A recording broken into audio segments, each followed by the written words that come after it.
Anyway, welcome to episode 52 of the 476ers podcast. We're going to talk a little basketball, a little playoff, round two. We did round two the other day as well, but I figured, why not? There's still basketball happening. Justice for the blind, just something that'll find in the rhymes that are coming from my All right, mind. good morning, good day, whenever you're listening to this. Hello, welcome to the episode 52 of the 476ers podcast. My chair is making a million noises right now. I apologize forthright about that. My hair is not looking great right now. It's very hot in here. I need fall to come. My shirt has some stuff, or maybe it's just a screen. No, my shirt has something on it. What is that? It doesn't make a difference. I'm so sorry. I'm all over the place right now. Anyway, welcome to episode 52 of the 476ers podcast. We're going to talk a little basketball, a little playoff, round two. We did round two the other day as well, but I figured, why not? There's still basketball happening, even if the Sixers trash isn't happening right now.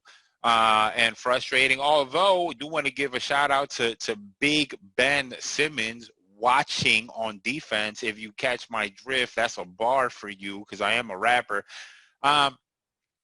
Was selected the first team all defense along with Marcus Smart, Giannis, AD. Who was the fifth? Who was the fifth guy? It wasn't Kawhi. Oh, it doesn't matter. It was elected the first team all defense, much deserved.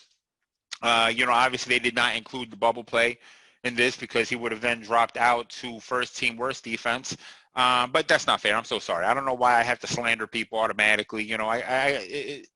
I've been seeing a therapist, and I'm sure she would understand better why I slander people automatically. But anywho, I'm slandering him, and he doesn't deserve it. He deserves it, no question about it. Joel did not make any team on defense, deservedly so also probably, even though, you got to wonder how much they look.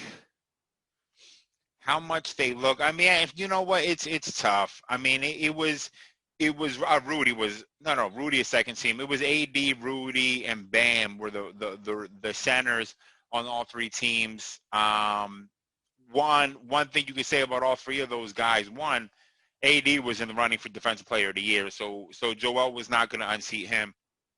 Rudy's always in the running, but Rudy is also infamously not injured. He's just never injured, although he is the reason why the NBA stopped. In my opinion, he is a Defensive Player of the Year because my man stopped everyone at one point, just stopped them all. It's not his fault.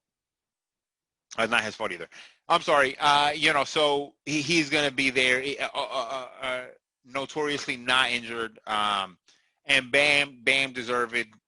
But Bam has been great all season. That Miami Heat defense, he is switchable on all five positions. He just effective around the rim on defense, effective in passing lanes. He is a defensive stalwart. It makes so much sense that he would be the third team on defense. We know what Joe can be when he's aggressive. The problem is seeing him be aggressive just doesn't happen. And right now, with the way our game plan is, he just isn't switching. AD and Bam are switching out on the perimeter constantly on defense. They are accepting they are being told to guard guards and guard the perimeter. We don't want Joe guarding the perimeter for whatever reason, even though we know he can. We just don't want him. So be it. Ben, first team all defense, good for him. Much deserved.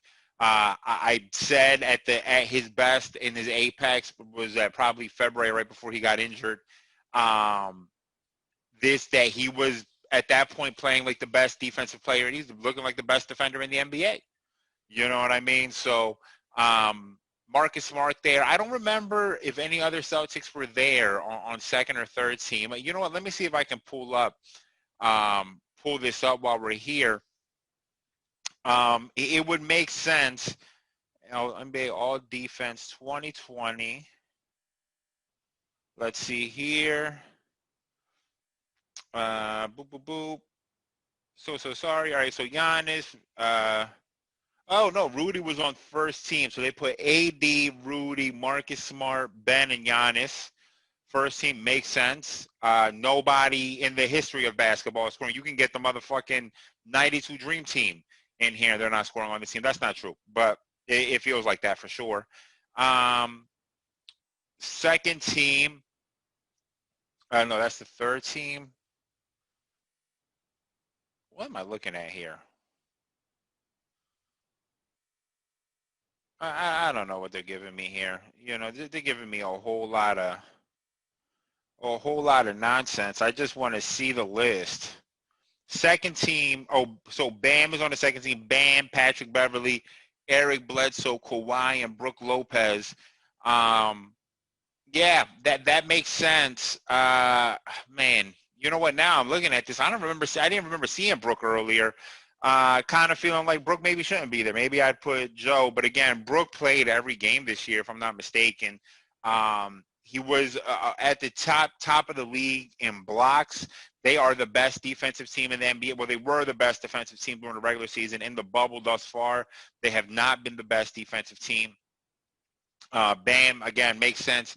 Patrick Beverly, of course. Eric Bledsoe, whatever. I'm going to be whatever with Eric Bledsoe. Kawhi, I mean, Kawhi is literally going to be there in first or second team always. Just always is going to be there. Is just a menace on defense. The Eric Bledsoe thing is a little overrated to me, if you ask me. I mean, I watch him play defense. I understand he's a good defender now, but right now, the best bubble defense is the Celtics. They were one of the best defensive teams all year, and so were the Raptors. So it's kind of confusing to me how first and second team all defense doesn't have any Raptors or any other Celtics besides Marcus Smart. Tatum and Jaylen Brown have been routinely locking down perimeter players all season, but whatever. You know, I don't give a shit. I'm not here to defend the Celtics. Fuck them anyway. But with that said, let's talk playoffs. So, yeah, playoffs are happening, guys. You know, and it's been an interesting time. Kind of. The second round has been fascinating. The first round was entertaining. You know what I mean? The first round was entertaining, except for our series, which was more fascinating. But the first round was entertaining. The second round has been really fascinating and confusing. We talked about the Celtics Raptors. Raptors ended up tying it up 2-2 and then laid a complete egg yesterday. I mean, you know, listen, again, I've talked about this a million times now. This playoffs in the East right now is completely about the Jaylen and Jason show. I think they're going to win this series. They're up 3-2. I actually wouldn't be surprised to see them close it out tomorrow. But to have laid the egg that they laid yesterday, the Raptors, that is, was really, really confusing. This is a team with championship mettle. You know what I mean? And you would expect them to come out as such. I just, you know, was just really, really, really a confusing game. I mean, they were out of it almost immediately. They were down first.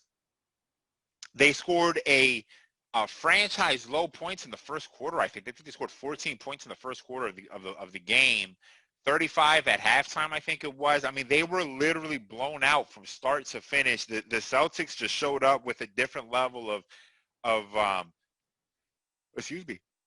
Oh, excuse me. I'm sorry. That is a louder sneeze. If you're listening to this on the podcast, I've blown out your car speakers.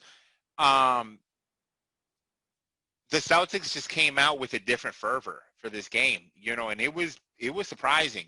Again, they are not champions. You give up a 2-0 lead. You know, they could have gone out like the Bucks of last year. Remember, they gave up a 2-0 lead to the Raptors, and then Kawhi, they win Game 3, and famously Kawhi says, "We're not going back." No. After Game 3 or Game 4, Kawhi says, "We're not coming back to Toronto to win." And they, you know, coming down from a 2-0 lead, and you win 4 straight. The Celtics give up a 2-0 lead just like the Bucks did last year, except the Celtics end up saying, "No, we are not going to give this up." Their defense, again, it looks bad, and this always happens in the playoffs. This is the problem with the playoffs. This is probably why there should be awards for the playoffs as well. I understand you want to do regular season awards. That's what these regular season awards are. But I know that all defense, for example, I'm going to go a little bit left here. I know that all defense I understand all defense is an all defense thing, right? I don't know how. I don't agree that Rudy can be the best defensive center in the NBA when you can't have him in the game to close.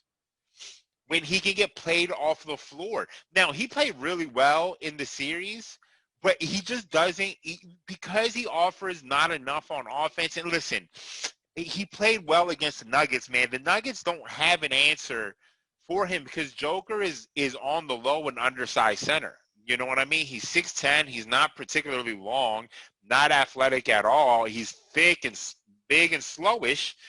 Slow, plays at his own pace, but is, arguably the best center in the NBA right now. You could argue it. He's not, but you could argue it. And because of that, to me, AD should have been the defensive center. And if you're going to put Bam at the 4, then put Bam in first team, or move Kawhi in first team and then drop Rudy to second team. I just don't agree that a guy who can get played off the floor, can have struggle in pick and roll, could be the first team all defensive center. That's just in my opinion. This is not so I can cap for Joe, because Joe doesn't deserve to be on either one of the teams. It's just a thought, So the point being, because of that, there should be awards for the playoffs. All playoff first team, all playoff second team defense. Because you would have two Celtics, two Raptors, you know what I mean, that would be on that team. Excuse me, that would be on that team. So I don't know. It just seems like a miss. But anyway, the Celtics, I wouldn't be surprised to see them close it out tomorrow. You'll probably be listening to this today, which will be today for you or whatever. If you really want to get into the time, there's like Tenet in here, which I haven't seen yet, but I just know it's about time. So, that's what I'm expecting the Celtics. Obviously, Rockets-Lakers will be happening later tonight. We don't know what's going to happen. That is an interesting series. The Rockets kind of took control of Game 1 pretty early, won not handedly, but handedly. And then the Lakers, weirdly enough, it was funny. The Lakers take a massive lead. They going into halftime, they're up double digits. I think they're almost up 20 at that point. And here comes the Rockets, who are famous folders. You know what I mean? These guys, they fold so much. God, I'm so sorry. This is going to be a bad joke. They fold so much, you could stuff papers in them because they're folders. You see what they fold. Anyway, famous folders. We've seen this story before, but this is definitely a different James Harden. I got to give him some credit here. It's like, I don't know if it's he's taken, like he shot a little bit of Russ's DNA into his veins and all of a sudden he's a little more motivated, but we're seeing film of him working out after Game 1, after the win. He was working out, doing all types of, doing, I forgot what that workout is called, where you stand on one leg, bend over, and throw the other leg back, and he was doing it with kettlebells, working out after Game 1. He just is on a different level of motivated right now. Game 2, they're down double digits. They bring it back within 4, I think, before the Lakers kind of just stave them off. At one point, LeBron gets, this is his patented shot. His fadeaway has become a patent. All the greatest players get great patented, get fadeaways. It just is what it is. Kobe, MJ, now LeBron has a fadeaway. LeBron's is the least prettiest fadeaway of all of them, but it works. It's effective. And he gets was it a rebound? I think he gets an offensive rebound in the paint, maybe 10, 12 feet out, fade away. And I was like, oh, that's game over. That was game. I think it was like 40 seconds left. That put it to 6. And that was it. But this has been a really intriguing series. There's no reason why the Rockets should win, man. But they're so damn aggressive on defense. They crash boards. They crash everything. They crash defensive boards. They're maniacal with it. Covington has become, and there's been a lot made about this. Covington has never been the one-on-one defender that people made him out to be.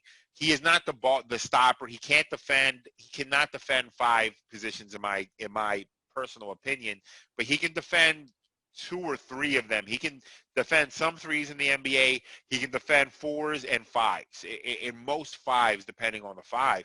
And that's exactly what you're seeing him do. I mean, these guys are undersized constantly in these games, and they're in them. When you're getting out-rebounded, if they were getting out-rebounded how they were supposed to be getting out-rebounded by the Lakers, these series wouldn't be competitive, but they are, and it's because of how aggressive they are at grabbing boards. The combination of P.J. Tucker, of Covington down low is like causing issues. Covington famously also has crazy long arms. I mean, I think he's 6'9", but his wingspan is like close to 7 feet, if not 7 feet. And it just causes havoc. You know what I mean? These guys are causing havoc. Danuel House, every time I feel like I turn on a Rockets game, Danuel House is making another jump shot. He's become a really good offensive player. It's an interesting series. You know what I mean? It's very, very interesting. We're going to see what's going to happen here. Again, I'm not going to go back and think the Lakers are not going to win, but it's interesting to say nevertheless. Last night, Clippers beat Nuggets. Listen, again, this is a tough matchup for the Nuggets here. There are too many good defenders that they can throw at Jamal Murray. If you know me, I'm not the biggest Jamal Murray fan. In the first series against the Jazz, he played his way into my heart. You know what I mean? He really played his way into my heart. You know, I got to give him credit. My man was that battle between Donovan and Jamal is one of the best.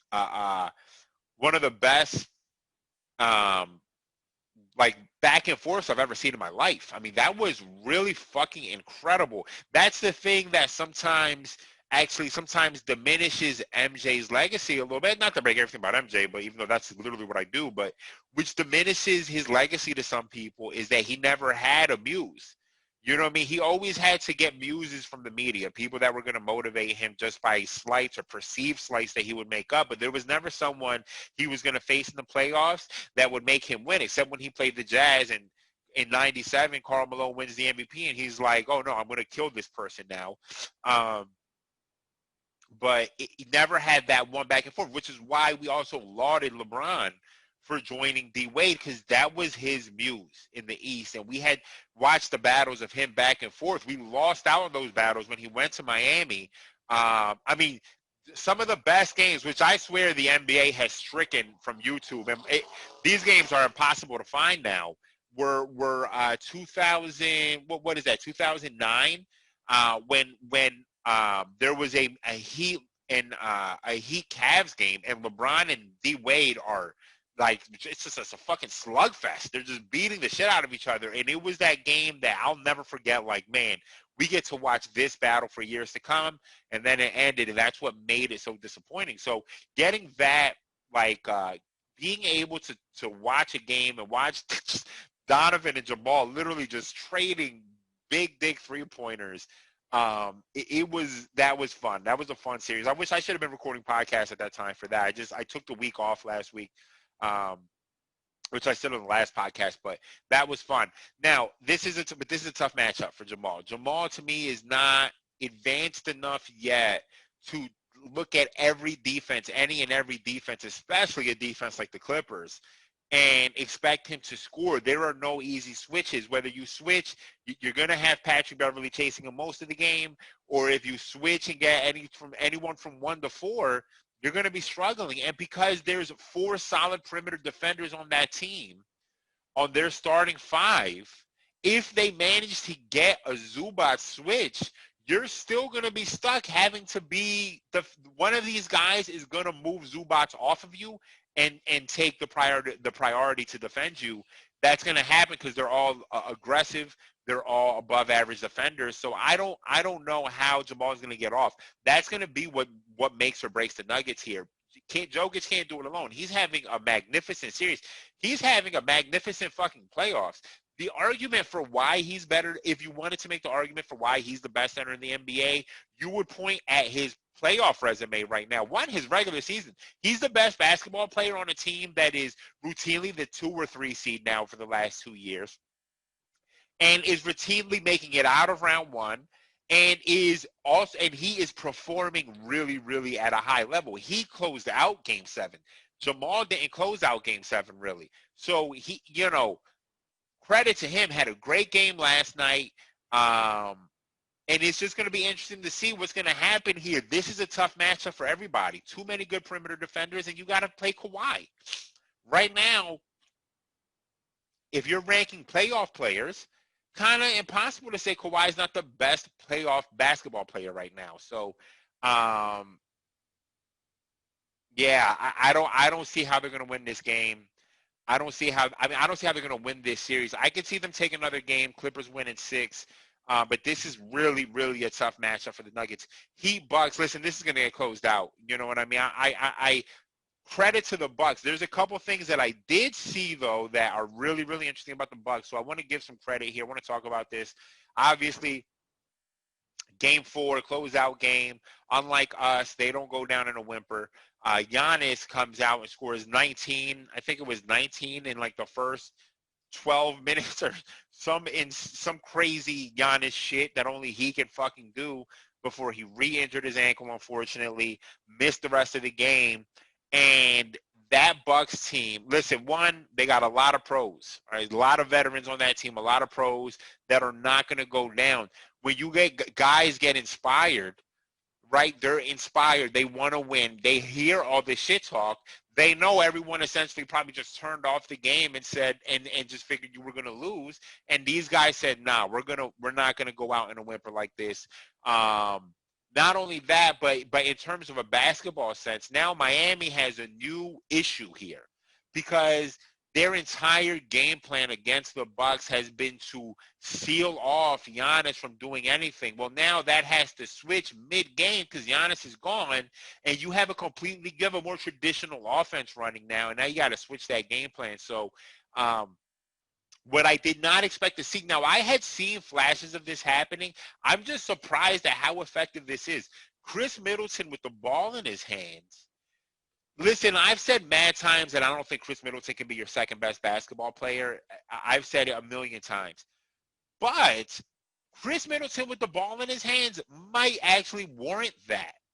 You know what I mean? And they may actually want to do that a little more often. I know they do it with Giannis. The thing is, when they run too much, in my opinion, and this is a Budenholzer thing, Chris Middleton will bring the ball up, and Giannis is standing at the top of the key. Instead of Giannis relocating himself either at the corner to cut in or at the dunker position, doing something different, moving Giannis around the court, they'll just put Giannis at the top of the key with Chris. And I don't understand why they're doing that.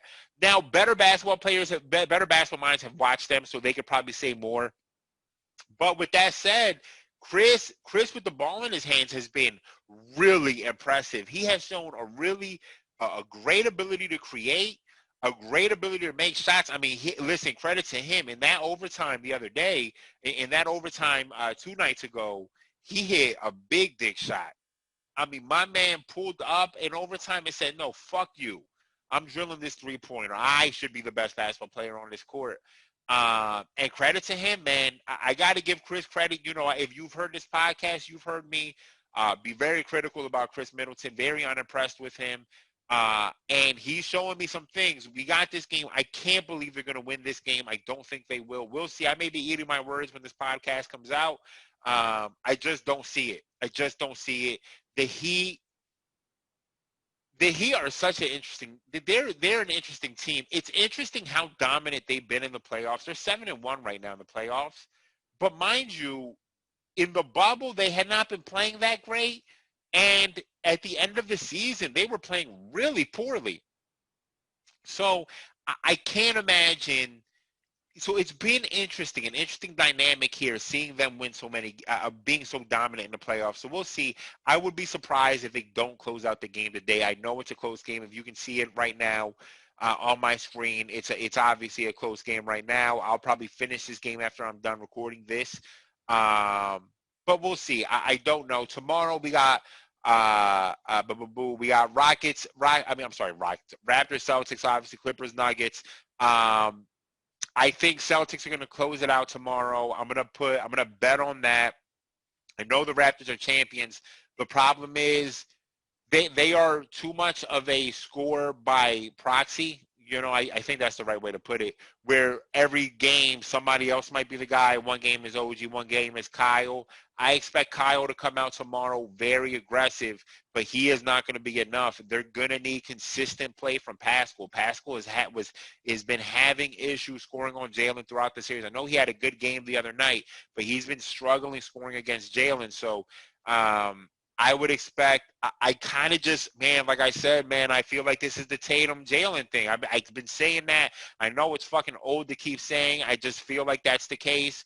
I kind of low-key expect that the Celtics are going to close it. Not low-key. I'm picking the Celtics to close this out tomorrow. I'm going to go ahead and pick the Clippers to go up 3-1 tomorrow.